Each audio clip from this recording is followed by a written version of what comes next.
This story came from Marisol. She had just moved into an old Victorian house in upstate New York with her husband, Elias. The place was charming, creaky floors and all, but the biggest selling point was the attic. A massive space they planned to convert into a home office. At least that was the plan. During their first week, Marisol kept hearing faint thuds above her head late at night. Elias brushed it off as the house settling, or maybe squirrels nesting in the rafters. But the sounds weren't random. She said it almost felt like someone was walking, pacing slowly back and forth across the attic floor. Finally, one afternoon, she decided to go up there alone and check. The narrow staircase led to a heavy wooden door that hadn't been opened in years. It groaned loudly when she pushed it. The air inside was heavy, stale, and dust floated in the weak sunlight coming through a single, tiny window. Boxes were stacked everywhere. Old furniture, trunks, newspapers yellowed with age. At first glance, it was exactly what you'd expect from an attic. But then, Marisol noticed something strange. In the far corner, behind a wardrobe, there was a small trap door built into the wall. It was about waist high and just wide enough for a person to crawl through. She had never seen it on the house listing. Her curiosity got the better of her. She pulled the wardrobe aside, coughing as dust filled the air. The trap door had an old iron latch, stiff but not locked. She hesitated, then lifted it. A rush of cold air hit her face and the smell was overwhelming. Damp, sour, almost metallic. She aimed her phone flashlight inside. The space was narrow, like a crawl space, but it went back farther than her light could reach. Boxes were lined up along the walls, and she thought she saw something glinting deeper inside. Against her better judgment, she crawled in. The first few boxes were filled with random junk. Old clothes, broken toys, water-damaged books. But as she went further, she found something that made her blood run cold. Dozens of Polaroid photos scattered loosely in a box. Every single one showed people. Children, teenagers, even adults. None of them smiling. Some looked like they were sleeping. Others looked terrified. Marisol dropped the photos, heart pounding, and scrambled backward out of the crawl space. She nearly tripped over herself getting to the attic stairs. Elias heard her screaming and ran up, demanding to know what happened. When she tried to show him, the crawl space was empty. The box she swore was full of photographs was gone. They searched for hours, moving boxes, shining lights, even tapping the walls to see if there was another passage. Nothing. Just an empty, dust-choked attic. To this day, Marisol insists she wasn't imagining it. That she held those photos in her hands, felt the glossy paper, saw the faces staring back at her.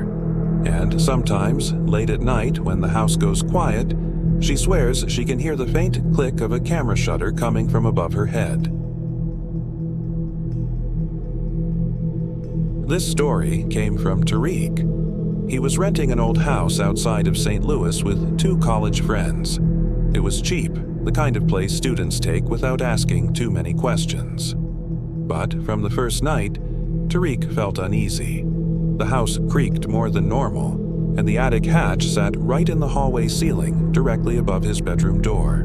He ignored it at first, but over the weeks, strange things began to happen. Shoes he left by the door were moved in the morning. Cups in the kitchen were shifted. Once he found his textbooks scattered across the living room floor.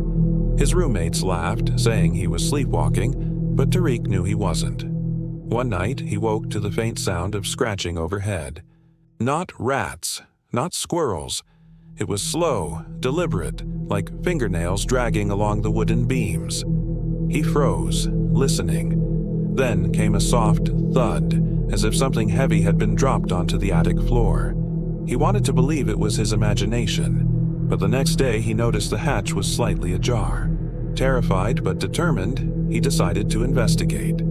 He pulled a chair under the hatch, climbed up, and pushed it open. The smell hit him first, a mix of mildew and something sour, almost rotten. His flashlight beam swept across the dusty insulation, piles of boxes and cobwebs.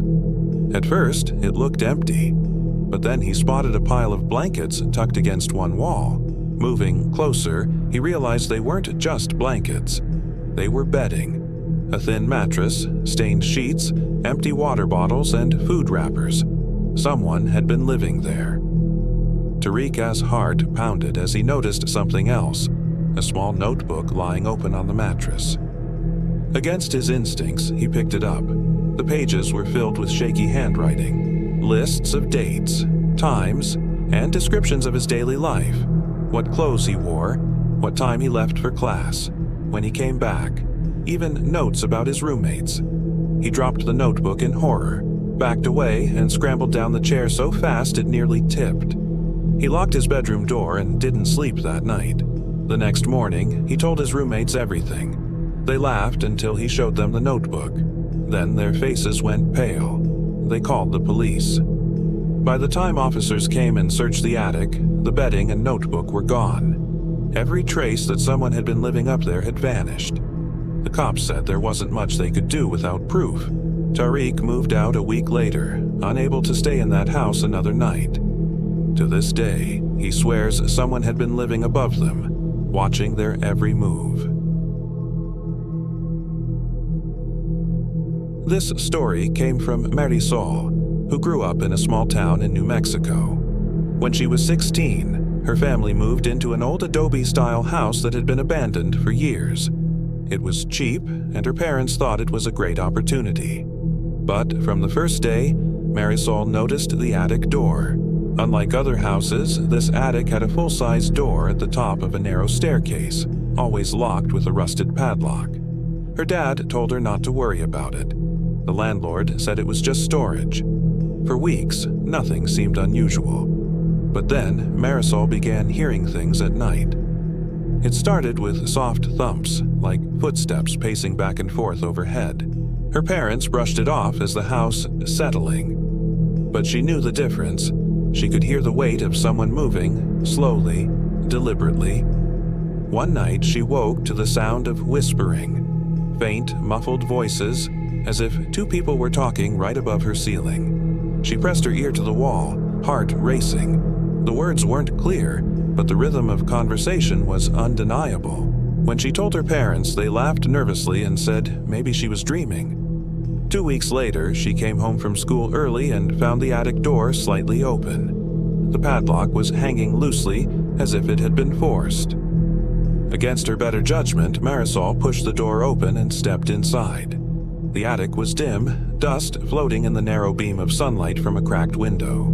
At first, it looked empty, just wooden beams and forgotten furniture. But as her eyes adjusted, she saw something in the far corner, a cluster of folding chairs arranged in a circle. On each chair sat a candle. Melted wax pooled onto the wood. In the middle of the circle lay what looked like a pile of photographs. Marisol picked one up and froze. It was a picture of her, taken through her bedroom window. Another showed her younger brother walking to school. There were dozens more. Her family in the kitchen, her dad mowing the lawn, her mom cooking dinner. Someone had been secretly photographing them, storing the images in the attic. Panicking, she shoved the photos back and bolted out of the attic, slamming the door behind her. She called her dad at work, begging him to come home. When he arrived, he searched the attic, but everything was gone. No chairs, no candles, no photos. Just dust and cobwebs. Her parents tried to convince her it was her imagination, but Marisol never forgot what she saw.